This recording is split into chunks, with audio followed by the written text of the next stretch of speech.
All right, on this episode of Bowks Talking Bouts, excited to be talking to an individual who's competing on the main card of Urijah Faber's A1 Combat, the 7th installment, and that transpires on January the 13th. We've got a flyweight collision with an undefeated individual in Terrance Saeteurn, and we also have Keaneo Moyer testing skills with Terrance, and yeah, should be a great fight, and always good getting to talk to Keaneo ahead of these fights. How's your day going so far, man?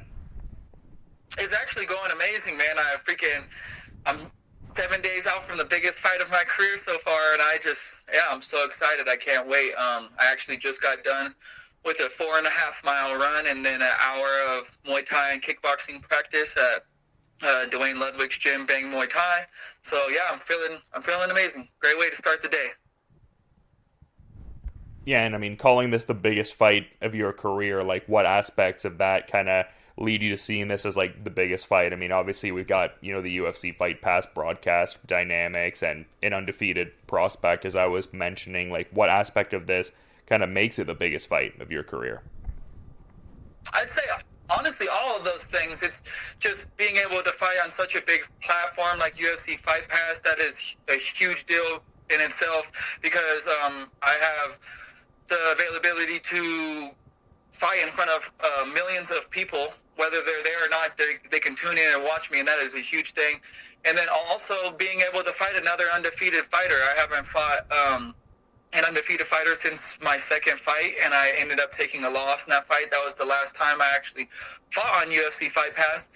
And yeah, that was my biggest fight in my pro career back then, and now this is my biggest fight of my pro career again, because of just the aspect of it's on UFC Fight Pass, fighting another undefeated fighter, and yeah, there's also a lot of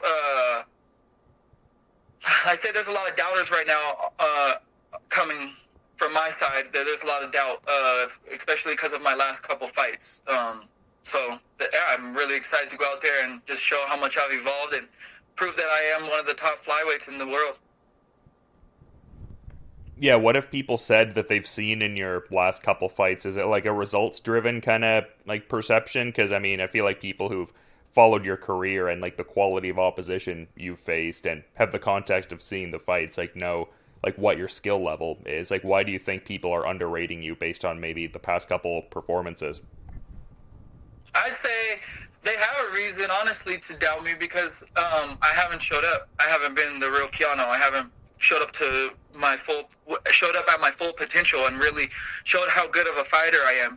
These last couple of fights, I've had a lot of stuff going on outside of the cage, and that led to me taking a lot of losses, or a couple losses in a row that I should never have taken.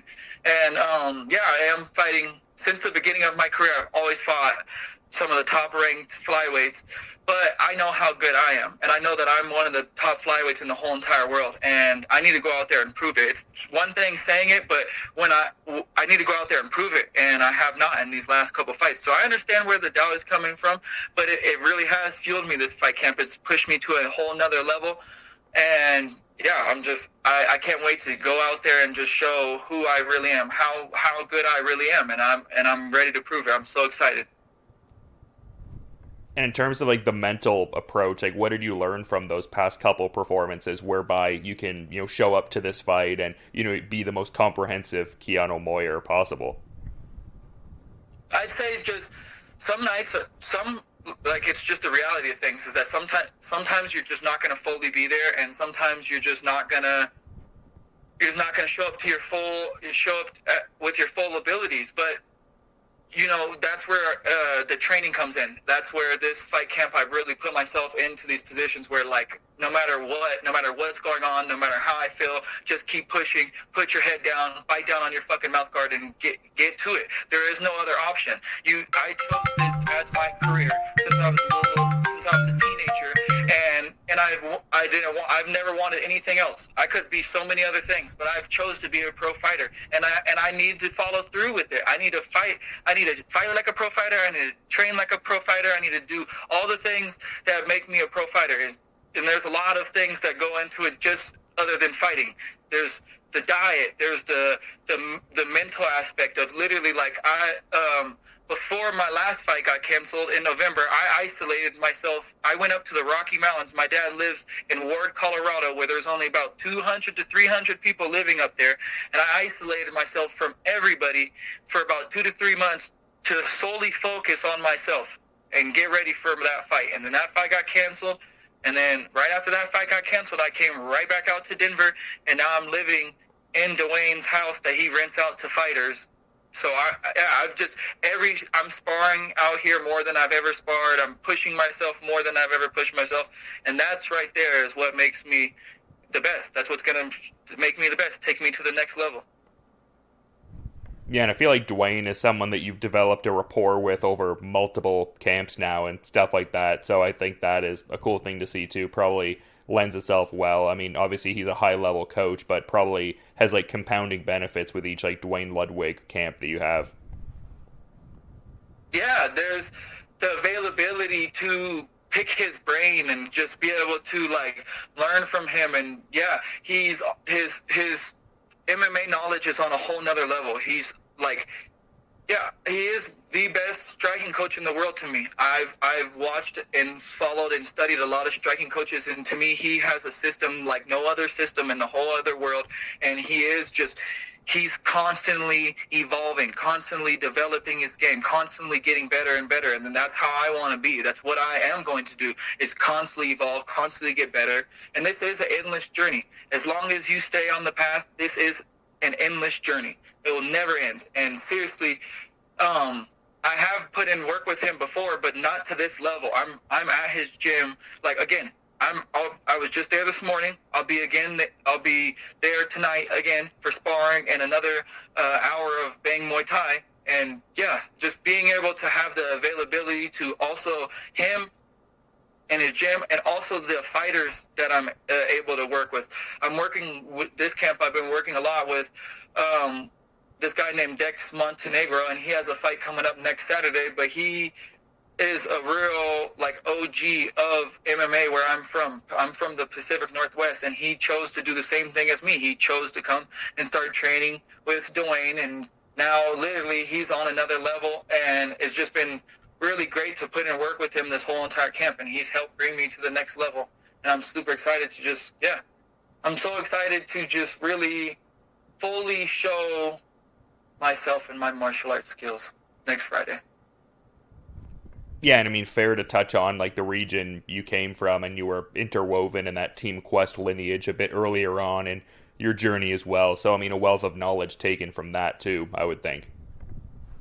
Yes, that right there, I have to always give credit to where I started out. I will never forget where I started out, and I always have to give credit to where I come from, because I wouldn't be who I am if I didn't start out where I started out. I wouldn't be at the level that I was. When I started out at Team Quest in 2012, they still had Chael Sonnen, who was fighting Anderson Silva for the belt. We had Yushin Okami there. We had a lot of like local fighters, like a guy named Terrance Williams. He's not fighting anymore, but he was an undefeated pro fighter going out to Russia and fighting for M1. And, you know, just that right there, me starting my career at that gym really helped me be where I'm at today. And I cannot, like, you know, Matt Lindland, the Olympic wrestling coach, and he's Olympic silver medalist himself. He helped me out a lot. He helped develop my game. I had a coach named Cody Isaacson that worked with me. He was a Taekwondo black belt and was an undefeated 155 pro fighter. He really helped develop my game. So, yeah, just starting out where I started out helped lead me to where I am now.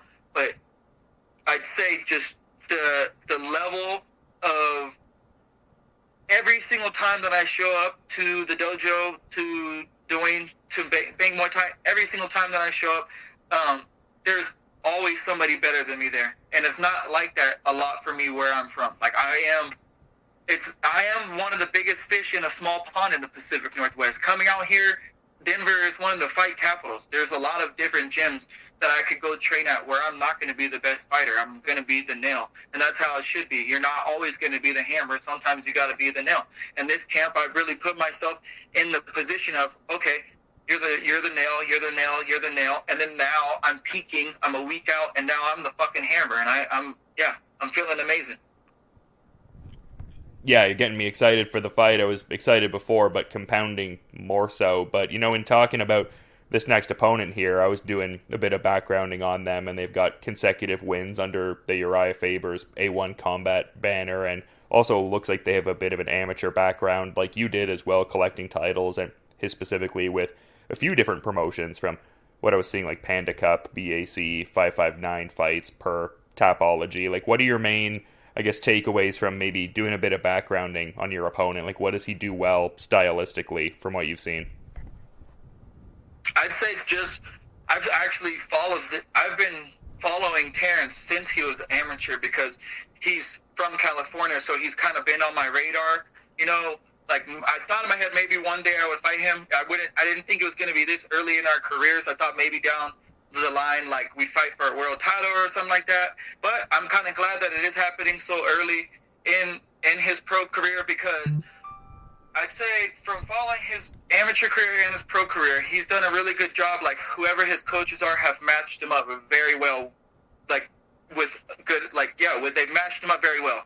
I wouldn't say that he's going and like cherry picking his fights. He does fight good opponents, but he's not fighting the high ranked opponents that I have. I have a huge advantage over him with the experience level. Like my last opponent that I just fought was 4-1. The only guy that he lost to was a 5-0 pro, and that was for LFA. That's a very huge promotion. Jesse Tafoya, the guy that I lost to, he trains at Jackson Week MMA at one of the best gyms in the world. And no matter if his record is the same as mine now. It was 4-3 when I fought him. I was 3-1, and his record was 4-3. Looking at his record, you might think that he might not have the best record, but he has also fought the best fighters. And now, ever since beating me, he's on a big win streak. So.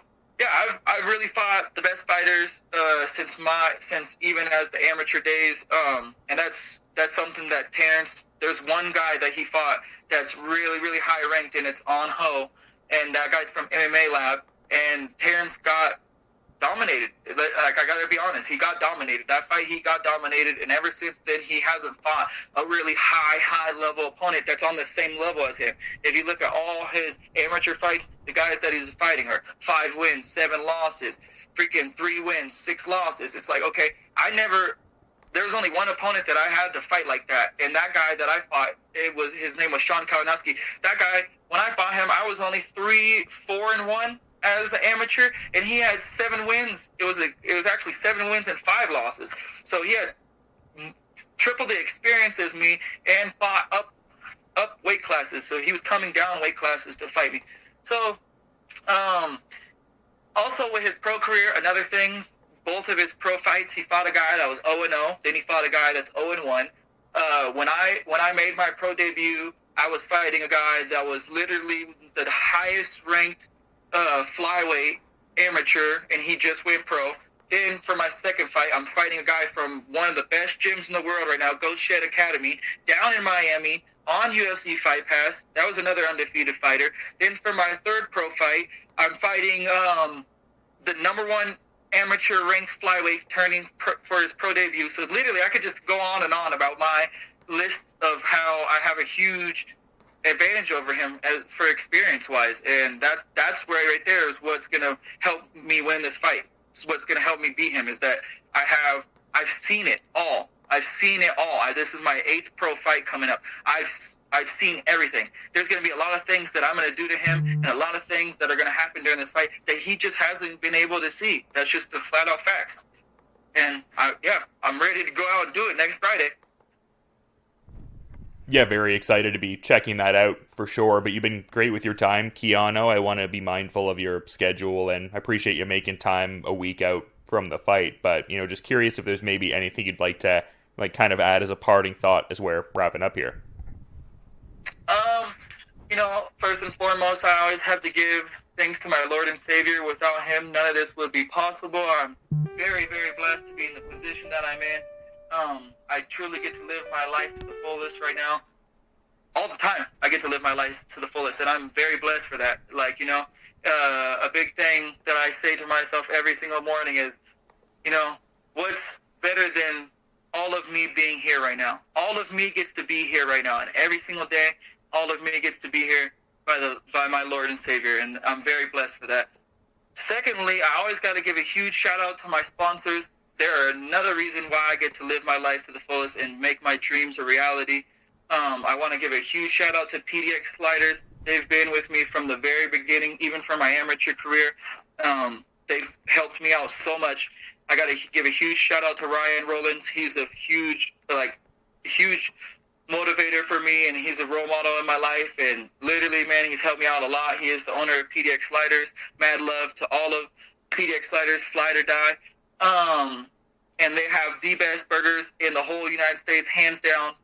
Like, if anybody's ever in the Pacific Northwest, the Portland area, make sure you stop by. If you haven't already been, you're missing out. I got to give a huge shout out to Ready Player Cards. It's a card company owned by my older brother. They specialize in selling Pokemon, Yu-Gi-Oh, basketball, UFC, any type of card that you can think of. They'll get it for you. And it's like they're great. They have a great business. They're great with customer service. They'll get back to you ASAP. You can find them on Instagram or Facebook. Just look up at Ready Player Cards on Instagram or Ready Player Cards on Facebook. And then give a shout out to Alchemy Extracts. My boy Giovanni helped me out big time for this fight. If you're ever in the Pacific Northwest and need any type of cannabis or extracts, make sure to find him on Instagram at Alchemy Extracts. He will get you right and take care of you. Fourth, I want to give a shout out to EVO Roofing and Gutter Cleaning LLC. My boy Brandon, he's also a huge sponsor of mine. Helped me out for this fight camp. Thank you so much. You ever need your roof done, gutters cleaned, make sure you hit my boy up. And last but not least, Champ Mills PDX. They have helped me out humongously for this fight. I've stuck to a strict-ass diet because of them, and they've really, their meals are amazing. They even, if you're local, they even deliver to you, and they have super good prices, so make sure to hit them up as well. Last but not least, I got to give a shout-out to all my coaches back home, my gym, Equip Academy, Gonzalez Boxing, 10th Planet Portland, all you guys back home. I'm going to go out next Friday and put this dude to fucking sleep or take one of his limbs home with me, all because of you guys, all the support. I feel it when I walk out. I love you guys. Thank you so much. Huge shout out to Sensei Ludwig and all of Bang Muay Thai. Without them, I wouldn't be at the level that I'm at right now for this fight. Thank you guys so much. And thank you, Dylan, for real. You interview very top-level fighters, and I'm excited to say that I'm on that level now. I'm a top-level fighter that you're now interviewing, and you've been interviewing me from even my amateur days. So thank you so much. Really, it really means a lot. And next Friday, tune in, everybody, and don't blink, because this guy is going to sleep, or I'm taking one of his limbs home with me. And it might be in the first round, second round, third round. Doesn't matter when it is. Something's happening, and it's going to be quick. Or it might last a long time. It doesn't matter. Either way, I'm getting my hand raised. So motherfucking tune in. Let's go. Yeah, well, I always love talking to you too, man. And this next chapter in the story going to be a fun one. And people can check that out January 13th on UFC Fight Pass as part of Urijah Faber's A1 Combat 7. But to reiterate, thanks so much for coming on the show again. And just have a good rest of your day, man. And yeah, I'm looking forward to checking out the fight when it goes down as well. Thank you so much. You have a great day, too, and happy Friday. It's the first Friday of the year, 2023. Let's go. Oh, yeah.